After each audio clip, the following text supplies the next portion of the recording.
Hi everyone, welcome all of you once again to the 10 minutes concept video. So आज का हमारा topic of discussion होगा transfer of learning. सो ये आपका topic UGC बहुत ज़्यादा इसके ऊपर क्वेश्चंस बनाने लग गया है, यहाँ से काफ़ी सारे आपके क्वेश्चंस आते हैं. सो आज हम इसकी कॉन्सेप्ट क्लैरिटी करेंगे कि ट्रांसफर ऑफ लर्निंग होती क्या है, types of transfer of learning कौन कौन से हैं.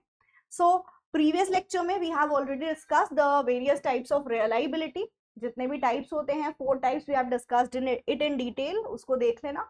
अभी ट्रांसफर ऑफ लर्निंग हम पढ़ेंगे. तो चलें लेट्स स्टार्ट. सबसे पहले हम बात करते हैं ट्रांसफर ऑफ लर्निंग होती क्या है. सो आप जो भी सीख रहे होते हो when you apply it to similar situation, different situation, मतलब हम सिंपल बोल सकते हैं हमने एक सीखना होता है और उसको एक एप्लीकेशन होती है, राइट. सीख के आपने जो भी सीखा है उसको जब अप्लाई करते हो तो उसको हम बोलते हैं ट्रांसफर ऑफ लर्निंग.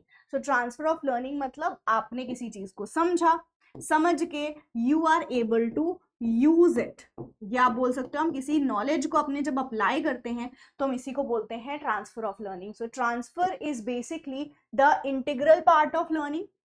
लर्निंग का एक पार्ट है ट्रांसफर ऑफ लर्निंग, जहां पर हम एप्लीकेशन की बात करते हैं, जो भी सीख चुके हो उसको यूज करने की बात करते हो, that is transfer of learning. Now transfer of learning से हमारे जो क्वेश्चंस बनते हैं वो उनके टाइप्स बनते हैं. तो let's discuss about the various types of transfer of learning. So आपके पहला टाइप आता है पॉजिटिव. आपने जो सीखा है या आपको जो आता है, दैट मीन्स आपकी प्रीवियस नॉलेज, ये आपको किसी न्यू सिचुएशन में हेल्प करे. दैट मीन्स मुझे मैथ्स आती है इसलिए मुझे फिजिक्स करने में हेल्प मिल रही है, या मुझे फिजिक्स आसानी से मैं कर ले रही हूँ बिकॉज मुझे मैथ्स आता है. तो this is positive transfer. Positive transfer मतलब आपकी जो प्रायर नॉलेज है ना वो आपको असिस्ट करे, या मैं बोल सकती हूँ हेल्प करे इनटू न्यू लर्निंग. और एग्जाम्पल, साइकिल चलाना आता है तो बाइक चला पा रहे हो क्योंकि साइकिल चलाते वक्त आपको बैलेंस करना आ गया, इस वजह से बाइक चलाने में आसानी हो रही है. This is positive transfer. Next आता है नेगेटिव ट्रांसफर. आपकी अगर प्रीवियस नॉलेज हिंडर करे, इंटरफियर करे विद द न्यू लर्निंग, मतलब मैं जो नया सीखने जा रहा हूँ उसमें बाधा क्रिएट हो रही है because of my previous learning, इसको हम क्या बोलते हैं, इसको हम नेगेटिव ट्रांसफर बोलते हैं. जैसे कि एग्जाम्पल, आप मैनुअल कार चलाना चाहते हो, आज ऑटोमेटिक में दिक्कत इसलिए आ रही है क्योंकि एक आदत पड़ी हुई है, आप बार बार गियर ढूंढ रहे हो, बार बार आप क्लच पे पैर डाल रहे हो, बट क्लच तो है नहीं, गियर तो है नहीं, क्योंकि ये ऑटोमेटिक कार है. तो थोड़ी सी परेशानी जब आप फेस कर रहे हो कुछ नया सीखने में because of your previous learning, तो इसको हम नेगेटिव ट्रांसफर बोलते हैं. Zero transfer is another transfer of learning, जहां पर हम बोलते हैं ना मेरी प्रीवियस लर्निंग का कोई भी इन्फ्लुएंस नहीं होता है मेरी नई लर्निंग पे. मैं अभी क्या सीखने जा रही हूँ और मुझे क्या आता है, ये दोनों बिल्कुल डिफरेंट है और ये दोनों एक दूसरे में से रिलेटेड नहीं है, ना ही एक दूसरे को अफेक्ट करेंगी. फॉर एग्जाम्पल, आप डांस सीखने जा रहे हो और आपको पियानो बजाना आता है, तो पियानो और डांस दो अलग अलग चीजें हैं. ना पियानो की नॉलेज आपको डांसिंग में हेल्प करेगी और ना ही पियानो की नॉलेज आपकी डांसिंग में इंटरफियर करेगी. सो इसको हम बोलते हैं जीरो ट्रांसफर ऑफ लर्निंग, कि ना हेल्प हो रही है ना कोई प्रॉब्लम क्रिएट हो रही है. That means both the things are unrelated. दो क्लासिफिकेशन और आते हैं ट्रांसफर ऑफ लर्निंग के, which is near and far. अगर आप सिमिलर सिचुएशन में जो सीखा है उसको सिमिलर सिचुएशन में अप्लाई करते हो तो उसको हम नियर ट्रांसफर बोलते हैं. एंड नेक्स्ट आता है फार ट्रांसफर. जो आपने सीखा है उसका एप्लीकेशन काफी अनरिलेटेड सिचुएशन में करो तो. सो यहाँ पर इसको हम बात करते हैं नियर और फार ट्रांसफर.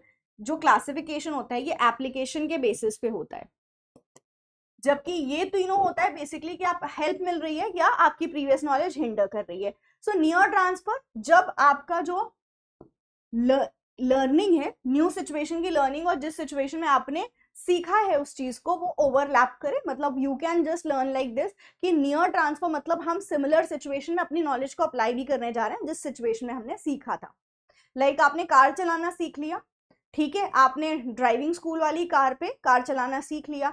आपने सिमिलर टाइप की अगर मैनुअल कार पे सीखा है तो मैनुअल कार अपनी चला रहे हो जिसके वही फीचर्स हैं, तो ये नियर ट्रांसफर होगा. जिस सिचुएशन में सीखा उसी सिचुएशन में आप अप्लाई कर रहे हो, राइट. बट फार ट्रांसफर क्या होगा, जैसे आप अपने स्कूल में मैथ्स के कुछ प्रॉब्लम्स या अकाउंट्स हम सीखते हैं स्कूल में, अब मैंने वो जो यहाँ सीखा है वो उसको मैं अप्लाई करूं अपने डे टू डे लाइफ में जैसे मैंने अकाउंट सीखे हैं तो वही अकाउंटिंग के रूल्स में कुछ अपने घर में फाइनेंशियल मैनेजमेंट करने में यूज कर रही हूँ, तो वो थोड़ा अनरिलेटेड होगा। मैंने सीखा डिफरेंट सिचुएशन में, एप्लीकेशन इसका दूसरे सिचुएशन में हो रहा है। और एग्जाम्पल क्या हो सकती है, आपने मैथ सीखा स्कूल में और अब आप अपने कंपनी में उस नॉलेज को यूज कर रहे हो। सिचुएशन सीखने की अलग थी, लेकिन कंपनी में आप उन मैथ्स के फॉर्मूले को किसी एक जगह पे यूज कर रहे हो और अपनी प्रॉब्लम्स को सॉल्व कर रहे हो, तो ये फार ट्रांसफर होगा। जहां पे अनरिलेटेड एप्लीकेशन आप बोल सकते हो, जो एप्लीकेशन है ना मेरी काफी डिफरेंट है then in the situation that I have learned.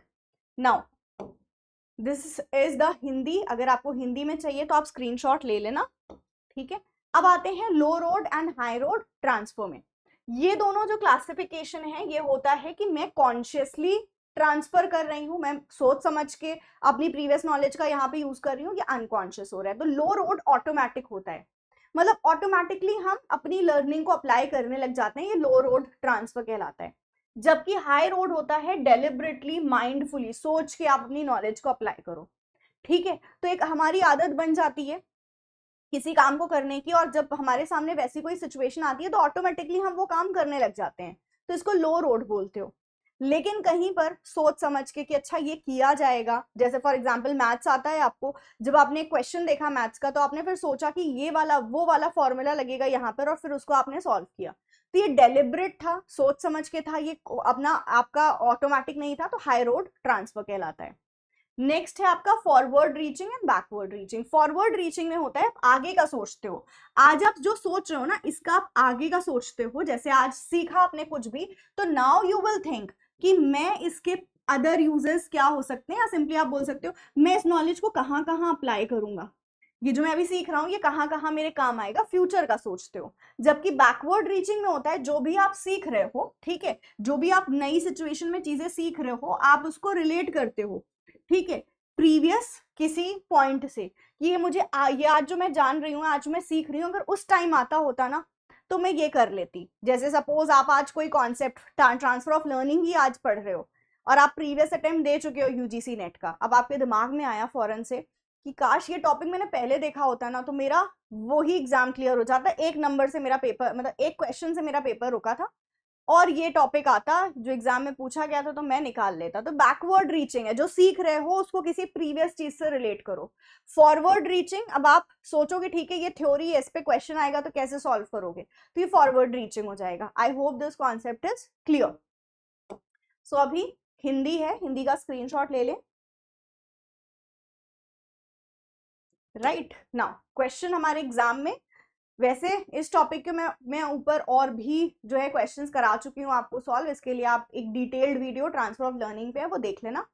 अभी we'll just solve this question. तो क्वेश्चन है ट्रांसफर ऑफ लर्निंग कैसे कैसे होता है, तो आंसर इसका सारा होगा, पॉजिटिव भी होता है, नेगेटिव भी होता है, जीरो भी होता है, that means the answer is all of the above, ठीक है। So yes that was it for today. I hope transfer of learning का कॉन्सेप्ट आपको बहुत अच्छे से क्लियर हो गया होगा। If yes then let me know in the comments so that I can bring more such videos for all of you. Thank you so much, have a great day ahead, stay safe all of you.